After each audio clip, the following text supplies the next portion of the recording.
Dear viewers, हमारे दृष्टि PCS channel पर अब से हर रोज शाम 6 बजे राज्य विशेष करंट अफेयर्स देखना न भूलें। धन्यवाद।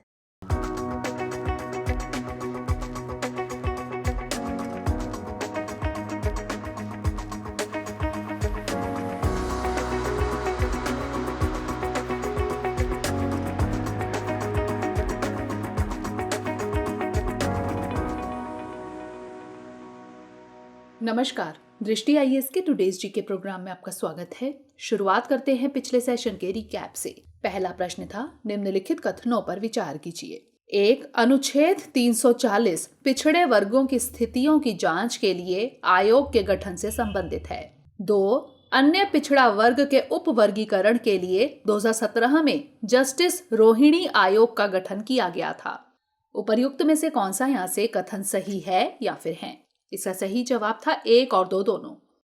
अगला प्रश्न था, गिर राष्ट्रीय उद्यान और वन्यजीव अभयारण्य के संदर्भ में निम्नलिखित कथनों पर विचार कीजिए। 1. यह तेंदुओं का एकमात्र प्राकृतिक आवास है। 2. यह मालधारी चरवाहा समुदाय बसे हुए हैं। उपर्युक्त में से कौन सा यहाँ से कथन सही है या फिर है? इसका सही जवाब था केवल 2। अगला प्रश्न था, निम्नलिखित कथनों पर विचार कीजिए। 1. अखिल भारतीय सेवा अधिकारियों की भर्ती केंद्र सरकार द्वारा की जाती है। 2. किसी भी काडर की कुल संख्या की गणना केंद्रीय प्रतिनियुक्ति रिजर्व को शामिल करके की जाती है, जो स्वीकृत पदों का लगभग 40% होता है। उपर्युक्त में से कौन सा यहाँ से कथन सही है या फिर है? इसका सही जवाब था 1 और 2 दोनों। अगला प्रश्न था, निम्नलिखित कथनों पर विचार कीजिए। 1. 42वें संविधान संशोधन के जरिए अनुच्छेद 48A और अनुच्छेद 51AG शामिल किया गया था, जो पर्यावरण के संरक्षण और संवर्धन से संबंधित है।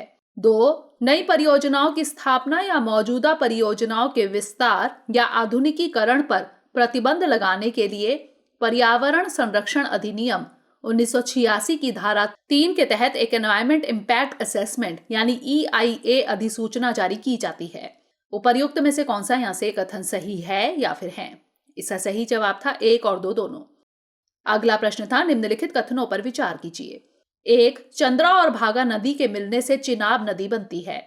2. भागा नदी हिमाचल प्रदेश में बारालाचा दर्रा के पश्चिम में स्थित सूर्यताल झील से निकलती है। 3. रतले जल विद्युत परियोजना भागा नदी पर बनाने का प्रस्ताव रखा गया है। उपर्युक्त में से कौन सा यहाँ से कथन सही है या फिर है? इसका सही जवाब था केवल 1 और 2। अगला प्रश्न था, अमर जवान ज्योति के संबंध में निम्नलिखित कथनों पर विचार कीजिए। 1. इसका निर्माण 1971 के युद्ध में पाकिस्तान पर भारत की जीत के उपलक्ष्य में किया गया था। 2. इसको प्रज्वलित करने के लिए ईंधन के तौर पर अब तक LPG का प्रयोग किया जाता था। उपर्युक्त में से कौन सा यहाँ से कथन सही है या फिर है? इसका सही जवाब था केवल 1। अगला प्रश्न था, हाल ही में जम्मू कश्मीर के 20 जिलों के लिए सुशासन सूचकांक यानी गुड गवर्नेंस इंडेक्स जारी किया गया। इस संबंध में निम्नलिखित कथनों पर विचार कीजिए। 1. इसमें 58 संकेतकों का प्रयोग किया गया है। 2. इसे भारत सरकार की प्रशासनिक सुधार एवं लोक शिकायत विभाग यानी DARPG और जम्मू एवं कश्मीर सरकार के सहयोग से तैयार किया गया है। उपर्युक्त में से कौन सा यहाँ से कथन सही है या फिर है? इसका सही जवाब था 1 और 2 दोनों। अगला प्रश्न था, प्रसिद्ध बौद्ध भिक्षु थिच नहत हान्ह का संबंध किस देश से था? इसका सही जवाब था वियतनाम। अगला प्रश्न था, भारत में कोर्ट की अवमानना यानी कंटेम्प्ट ऑफ कोर्ट के संबंध में निम्नलिखित कथनों पर विचार कीजिए। 1. संविधान स्पष्ट रूप से कोर्ट की अवमानना को परिभाषित करता है। 2. संविधान के अनुच्छेद 76 के तहत किसी व्यक्ति के खिलाफ सुप्रीम कोर्ट में कोर्ट की अवमानना का केस करने से पहले अटॉर्नी जनरल की सहमति लेना अनिवार्य है। उपर्युक्त में से कौन सा यहाँ से कथन सही नहीं है या फिर है? इसका सही जवाब था 1 और 2 दोनों। अंतिम प्रश्न था, निम्नलिखित कथनों पर विचार कीजिए। 1. 1938 में उन्हें भारतीय राष्ट्रीय कांग्रेस का अध्यक्ष चुना गया। 2. जेल में रहते हुए वे कलकत्ता के मेयर चुने गए। 3. वह गांधी जी के अधिक कंजर्वेटिव इकोनॉमिक्स दृष्टिकोण के आलोचक थे। उपर्युक्त कथन किनके बारे में वर्णन करते हैं? इसका सही जवाब था नेताजी सुभाष चंद्र बोस। शुरुआत करते हैं आज के सेशन की। सबसे पहले देखेंगे अभ्यास प्रश्न। निम्नलिखित में से किस देश की सीमा लाल सागर से नहीं लगती है? सीरिया, सूडान, यमन या फिर इरिट्रिया? इसका सही जवाब है ऑप्शन ए, सीरिया। हाल ही में यमन की एक जेल पर हुए हवाई हमले में 100 से अधिक लोग मारे गए। एशिया और अफ्रीका के कुल 6 देशों की सीमा लाल सागर से लगती है। लाल सागर के पूर्व में यमन और सऊदी अरब, उत्तर और पश्चिम में मिस्र, पश्चिम में सूडान, इरिट्रिया और जिबूती है। इसलिए सही विकल्प ए है। लाल सागर ग्लोबल 200 इको रीजन की सूची में भी शामिल है। लाल सागर ग्रेट रिफ्ट वैली का हिस्सा है। इन 6 देशों के अलावा सोमालिया सहित कुछ अन्य क्षेत्रों को भी अक्सर लाल सागर प्रदेशों के रूप में माना जाता है। तो इस तरह इस प्रश्न का सही जवाब है ऑप्शन ए, सीरिया। हमारे वीडियो अंग्रेजी में देखने के लिए फॉलो करें हमारा ही दूसरा यूट्यूब चैनल दृष्टि IAS इंग्लिश। आज के सेशन का पहला प्रश्न है, नेताजी सुभाष चंद्र बोस के संबंध में निम्नलिखित कथनों पर विचार कीजिए। 1. उन्होंने 1930 के नमक सत्याग्रह में सक्रिय रूप से भाग लिया था। 2. उन्होंने गांधी इरविन समझौते का विरोध किया था। 3. उन्होंने फॉरवर्ड नामक अखबार शुरू किया था। उपर्युक्त में से कौन से कथन सत्य हैं? केवल 1 और 2, केवल 2 और 3, केवल 1 और 3 या फिर 1, 2 और 3? इसका सही जवाब है ऑप्शन ए, केवल 1 और 2। जापान के पूर्व प्रधानमंत्री शिंजो आबे को नेताजी रिसर्च ब्यूरो द्वारा नेताजी पुरस्कार 2022 से सम्मानित किया गया है। सुभाष चंद्र बोस का जन्म 23 जनवरी 1897 को बंगाल प्रांत के उड़ीसा डिवीजन के कटक में हुआ था। उनके राजनीतिक गुरु चित्तरंजन दास थे। उन्होंने चित्तरंजन दास के अखबार फॉरवर्ड में संपादक के रूप में काम किया था। बाद में उन्होंने अपना खुद का अखबार स्वराज शुरू किया। अतः कथन 3 सही नहीं है। उन्होंने मोतीलाल नेहरू रिपोर्ट का विरोध किया, जिसमें भारत के लिए डोमिनियन स्टेटस की मांग की गई थी। उन्होंने 1930 के नमक सत्याग्रह में सक्रिय रूप से भाग लिया, इसलिए कथन 1 सही है। उन्होंने 1931 में हुए गांधी इरविन समझौते एवं सविनय अवज्ञा आंदोलन के निलंबन यानी सस्पेंशन का पुरजोर विरोध किया, इसलिए कथन 2 सही है। महात्मा गांधी के साथ वैचारिक मतभेदों के कारण उन्होंने कांग्रेस से इस्तीफा दे दिया एवं एक नई पार्टी फॉरवर्ड ब्लॉक की स्थापना की। तो इस तरह इस प्रश्न का सही जवाब है ऑप्शन ए, केवल 1 और 2। अगला प्रश्न है, KS पुट्टास्वामी बनाम भारत संघ 2017 मामला निम्नलिखित में से किससे संबंधित है? भोजन का अधिकार, शिक्षा का अधिकार, निजता का अधिकार या फिर वाक एवं अभिव्यक्ति की स्वतंत्रता का अधिकार? इसका सही जवाब है ऑप्शन सी, निजता का अधिकार। महिलाओं की सेक्सुअल ऑटोनॉमी से संबंधित एक याचिका सुप्रीम कोर्ट में कई महीनों से लंबित पड़ी है। आपको बता दें कि इन दिनों मैरिटल रेप को क्रिमिनलाइज करने का मामला अखबारों की सुर्खियों में है। KS पुट्टास्वामी बनाम भारत संघ 2017 मामले में सुप्रीम कोर्ट ने निजता के अधिकार को अनुच्छेद 21 के तहत एक मौलिक अधिकार माना था। संविधान के भाग 3 में अनुच्छेद 21 में प्राण और दैहिक स्वतंत्रता के संरक्षण की बात कही गई है। तो इस तरह इस प्रश्न का सही जवाब है ऑप्शन सी, निजता का अधिकार। अगला प्रश्न है, निम्नलिखित कथनों पर विचार कीजिए। 1. जब पिछले 14 दिनों में उन लोगों में नए मामले नहीं देखे जाते हैं जिन्होंने कोई अंतर्राष्ट्रीय यात्रा की हो, तब महामारी के इस चरण को कम्युनिटी ट्रांसमिशन कहा जाता है। 2. WHO के मुताबिक जब से कोविड-19 महामारी शुरू हुई है, भारत ने खुद को कभी कम्युनिटी ट्रांसमिशन वाला देश नहीं माना है। उपर्युक्त में से कौन सा यहाँ से कथन सत्य है या फिर है? केवल 1, केवल 2, 1 और 2 दोनों या फिर ना तो 1 और ना ही 2? इसका सही जवाब है ऑप्शन सी, 1 और 2 दोनों, यानी दोनों कथन सत्य हैं। इंसाकॉग यानी इंडियन SARS-CoV-2 जीनोमिक्स कंसोर्टियम के अनुसार भारत में ओमिक्रॉन कम्युनिटी ट्रांसमिशन स्टेज में है। जब पिछले 14 दिनों में उन लोगों में नए मामले नहीं देखे जाते हैं जिन्होंने कोई अंतर्राष्ट्रीय यात्रा की हो, तब महामारी के इस चरण को कम्युनिटी ट्रांसमिशन यानी CT कहा जाता है, इसलिए कथन 1 सही है। इसके 4 लेवल होते हैं, CT1, CT2, CT3 एवं CT4। WHO के मुताबिक जब से कोविड-19 महामारी शुरू हुई है, भारत ने खुद को कभी कम्युनिटी ट्रांसमिशन वाला देश नहीं माना है, इसलिए कथन 2 भी सही है। रूस और इटली भी खुद को कम्युनिटी ट्रांसमिशन वाला देश नहीं मानते हैं। हालांकि America, Brazil, United kingdom, France जैसे देशों ने खुद को कम्युनिटी ट्रांसमिशन वाला देश माना है। तो इस तरह इस प्रश्न का सही जवाब है ऑप्शन सी, 1 और 2 दोनों। अगला प्रश्न है, निम्नलिखित कथनों पर विचार कीजिए। 1. प्रोजेक्ट एलिफेंट के तहत हर 5 साल में एक बार हाथियों की गणना की जाती है। 2. प्रोजेक्ट एलिफेंट केंद्र प्रायोजित योजना है। 3. भारत में सबसे ज्यादा हाथियों की संख्या असम में है। उपर्युक्त में से कौन सा यहाँ से कथन सत्य है या फिर है? केवल 1 और 2, केवल 2 और 3, केवल 2 या फिर 1, 2 और 3? इसका सही जवाब है ऑप्शन ए, केवल 1 और 2। पूरे देश में 2014 से 2019 के बीच हाथियों के हमलों की वजह से हजारों लोगों की मौत हो गई है। प्रोजेक्ट एलिफेंट की शुरुआत 1992 में की गई थी। इस प्रोजेक्ट के अंतर्गत राज्यों को वित्तीय एवं तकनीकी सहायता दी जाती है। यह एक केंद्र प्रायोजित योजना है, अतः कथन 2 सही है। इसका मकसद हाथियों, उनके आवास और गलियारों की रक्षा करना एवं मानव वन्यजीव संघर्ष को कम करना है। पिछला एलिफेंट सेंसस 2017 में किया गया था।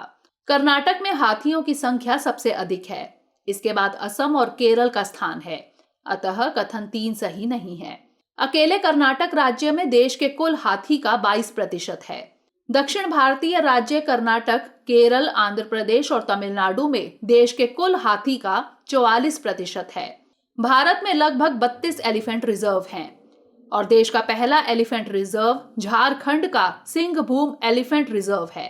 तो इस तरह इस प्रश्न का सही जवाब है ऑप्शन ए, केवल 1 और 2।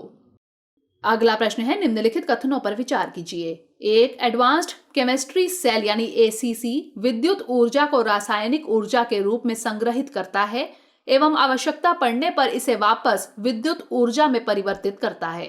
2. प्रोडक्शन लिंक्ड इंसेंटिव यानी PLI योजना के अंतर्गत एडवांस्ड केमिस्ट्री सेल को शामिल नहीं किया गया है। उपर्युक्त में से कौन सा यहाँ से कथन सही नहीं है या फिर है? केवल 1, केवल 2, 1 और 2 दोनों, या फिर ना तो 1 और ना ही 2? इसका सही जवाब है ऑप्शन बी, केवल 2, यानी पहला कथन सही है। एडवांस्ड केमिस्ट्री सेल यानी ACC विद्युत ऊर्जा को इलेक्ट्रोकेमिकल या रासायनिक ऊर्जा के रूप में संग्रहित करता है एवं आवश्यकता पड़ने पर इसे वापस विद्युत ऊर्जा में परिवर्तित करता है, इसलिए कथन 1 सही है। एडवांस्ड केमिस्ट्री सेल को प्रोडक्शन लिंक्ड इंसेंटिव यानी PLI योजना के अंतर्गत शामिल किया गया है। केंद्रीय मंत्रिमंडल ने पिछले साल ACC को PLI स्कीम के तहत शामिल करने को मंजूरी दी थी ताकि इसके आयात को घटाया जा सके, इसलिए कथन 2 सही नहीं है। ऑटोमोबाइल, फार्मास्यूटिकल्स, IT हार्डवेयर आदि सेक्टर भी PLI योजना के तहत शामिल किए गए हैं। तो इस तरह इस प्रश्न का सही जवाब है ऑप्शन बी, केवल 2। अगला प्रश्न है, निम्नलिखित कथनों पर विचार कीजिए। 1. 2018 में राष्ट्रीय बाल पुरस्कार का नाम बदलकर बाल शक्ति पुरस्कार कर दिया गया। 2. राष्ट्रीय बाल कल्याण पुरस्कार लोगों एवं संस्थान दोनों को दिया जाता है। उपर्युक्त में से कौन सा यहाँ से कथन सही है या फिर है? केवल 1, केवल 2, 1 और 2 दोनों, या फिर ना तो 1 और ना ही 2? इसका सही जवाब है ऑप्शन सी, 1 और 2 दोनों, यानी दोनों कथन सही हैं। प्रधानमंत्री श्री नरेंद्र मोदी ने आज वीडियो कॉन्फ्रेंसिंग के जरिए प्रधानमंत्री राष्ट्रीय बाल पुरस्कार विजेताओं से बातचीत की। प्रधानमंत्री राष्ट्रीय बाल पुरस्कार के अंतर्गत 2 पुरस्कार बाल शक्ति पुरस्कार एवं बाल कल्याण पुरस्कार शामिल हैं। यह पुरस्कार हर साल गणतंत्र दिवस से पहले राष्ट्रपति द्वारा दिया जाता है। राष्ट्रीय बाल पुरस्कार का गठन 1996 में किया गया था। नवाचार, शैक्षिक उपलब्धियों, समाज सेवा, कला और संस्कृति और खेल के क्षेत्र में असाधारण उपलब्धि प्राप्त करने वाले बच्चों को यह पुरस्कार दिया जाता है। 2018 में इसका नाम बदलकर बाल शक्ति पुरस्कार कर दिया गया, इसलिए कथन 1 सही है। राष्ट्रीय बाल कल्याण पुरस्कार का गठन 1979 में किया गया था। राष्ट्रीय बाल कल्याण पुरस्कार लोगों एवं संस्थान दोनों को दिया जाता है, इसलिए कथन 2 सही है। बाल विकास, बाल संरक्षण और बाल कल्याण के क्षेत्र में उत्कृष्ट योगदान देने वाले लोगों एवं संस्थाओं को यह पुरस्कार दिया जाता है। वर्ष 2018 में इसका नाम बदलकर बाल कल्याण पुरस्कार कर दिया गया है। तो इस तरह इस प्रश्न का सही जवाब है ऑप्शन सी, 1 और 2 दोनों। अगला प्रश्न है, खबरों में रहा भंडारी समुदाय निम्नलिखित में से किस राज्य में रहता है? उत्तराखंड और हिमाचल प्रदेश, गोवा और कर्नाटक, महाराष्ट्र और गोवा, या फिर गोवा और मध्य प्रदेश? इसका सही जवाब है ऑप्शन सी, महाराष्ट्र और गोवा। आम आदमी पार्टी ने भंडारी समुदाय से ताल्लुक रखने वाले अमित पालेकर को गोवा में मुख्यमंत्री पद का उम्मीदवार घोषित किया है। पारंपरिक रूप से भंडारी समुदाय ताड़ी निकालने, बगीचों में काम करने जैसे व्यवसायों से जुड़ा हुआ है। गोवा में ये अन्य पिछड़ा वर्ग श्रेणी में आते हैं। इस समुदाय के लोग गोवा एवं महाराष्ट्र के कोंकण वाले क्षेत्र में रहते हैं। रत्नागिरी और सिंधुदुर्ग में भी इन्हें देखा जा सकता है। तो इस तरह इस प्रश्न का सही जवाब है ऑप्शन सी, महाराष्ट्र और गोवा। अगला प्रश्न है, ऑस्ट्रेलिया के ऑनलाइन सेफ्टी एक्ट के संबंध में निम्नलिखित कथनों पर विचार कीजिए। 1. इस विधेयक में ई सेफ्टी कमिश्नर को यह अधिकार दिया गया है कि वह सोशल मीडिया वेबसाइटों को कंटेंट हटाने का आदेश दे सकते हैं। 2. धमकाने एवं डराने वाले कंटेंट को 24 घंटे के अंदर हटाने की बात कही गई है। उपर्युक्त में से कौन सा यहाँ से कथन सही है या फिर है? केवल 1, केवल 2, 1 और 2 दोनों, या फिर ना तो 1 और ना ही 2? इसका सही जवाब है ऑप्शन सी, 1 और 2 दोनों, यानी दोनों कथन सही हैं। ऑस्ट्रेलिया का ऑनलाइन सेफ्टी एक्ट बीते रविवार से प्रभावी हो गया है। इसे जुलाई 2021 में पारित कर दिया गया था। इस विधेयक में ई सेफ्टी कमिश्नर को यह अधिकार दिया गया है कि वह सोशल मीडिया वेबसाइटों को कंटेंट हटाने का आदेश दे सकते हैं। इसलिए कथन 1 सही है। इस कानून में बुलिंग को परिभाषित किया गया है। इसमें वयस्कों के साथ साथ बच्चों के खिलाफ होने वाले बुलिंग को भी शामिल किया गया है। धमकाने एवं डराने वाले कंटेंट यानी बुलिंग कंटेंट को 24 घंटे के अंदर हटाने की बात कही गई है। इसलिए कथन 2 सही है। तो इस तरह इस प्रश्न का सही जवाब है ऑप्शन सी, 1 और 2 दोनों। अगला प्रश्न है, निम्नलिखित कथनों पर विचार कीजिए। 1. प्रसिद्ध कांस्य नटराज प्रतिमा का संबंध चोल युग से है। 2. आर नागस्वम ने चोल युग की कांस्य नटराज प्रतिमा को तमिलनाडु वापस लाने में महत्वपूर्ण भूमिका निभाई थी। उपर्युक्त में से कौन सा यहाँ से कथन सही है या फिर है? केवल 1, केवल 2, 1 और 2 दोनों, या फिर ना तो 1 और ना ही 2? इसका सही जवाब है ऑप्शन सी, 1 और 2 दोनों। हाल ही में प्रसिद्ध पुरातत्वविद, इतिहासकार और पद्म भूषण पुरस्कार से सम्मानित आर नागस्वम का निधन हो गया। वह तमिलनाडु सरकार के पुरातत्व विभाग के पहले निदेशक थे।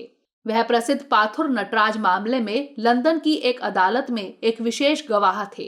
उन्होंने चोल युग की कांस्य नटराज प्रतिमा को तमिलनाडु वापस लाने में महत्वपूर्ण भूमिका निभाई थी।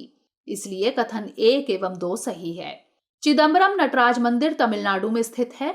चोलों का मानना था कि चिदम्बरम भगवान शिव का घर एवं पवित्र स्थान था, जहां उन्होंने आनंद तांडव किया था। तो इस तरह इस प्रश्न का सही जवाब है ऑप्शन सी, 1 और 2 दोनों, यानी दोनों कथन सही हैं। अंतिम प्रश्न है, फार्मोसा जल संधि के संबंध में निम्नलिखित कथनों पर विचार कीजिए। 1. इसका नाम फार्मोसा 16वीं शताब्दी के अंत में पुर्तगाली नाविकों द्वारा रखा गया था। 2. पेस्काडोरेस द्वीप समूह यानी पेस्काडोरेस आइलैंड्स इसी जल संधि में स्थित है। उपर्युक्त में से कौन सा यहाँ से कथन सही है या फिर है? केवल 1, केवल 2, 1 और 2 दोनों, या फिर ना तो 1 और ना ही 2? इसका सही जवाब है ऑप्शन सी, 1 और 2 दोनों, यानी दोनों कथन सही हैं। हाल ही में चीन की वायुसेना ताइवान के एयर डिफेंस जोन में घुस गई। फार्मोसा जल संधि दक्षिण और पूर्वी चीन सागर के बीच दक्षिण पश्चिम से उत्तर पूर्व तक फैला हुआ है। फार्मोसा जल संधि को ही ताइवान जल संधि भी कहा जाता है। पेस्काडोरेस द्वीप समूह इसी जल संधि में स्थित है। इसलिए कथन 2 सही है। इस द्वीप समूह का नियंत्रण ताइवान की सरकार द्वारा किया जाता है। इसका नाम फार्मोसा 16वीं शताब्दी के अंत में पुर्तगाली नाविकों द्वारा रखा गया था। इसलिए कथन 1 भी सही है। फार्मोसा का अर्थ होता है सुंदर। तो इस तरह इस प्रश्न का सही जवाब है ऑप्शन सी, 1 और 2 दोनों। अब नोट कर लेते हैं आज का अभ्यास प्रश्न। भारतीय संविधान के अनुच्छेद 243D निम्नलिखित में से किससे संबंधित है? उच्च न्यायालय, पंचायत में आरक्षण, जिला न्यायालय या फिर राज्य विश्वविद्यालयों में आरक्षण? इसका उत्तर हमें कमेंट सेक्शन में जरूर भेजिएगा। अगले सेशन में नए प्रश्नों के साथ मिलेंगे। तब तक के लिए धन्यवाद।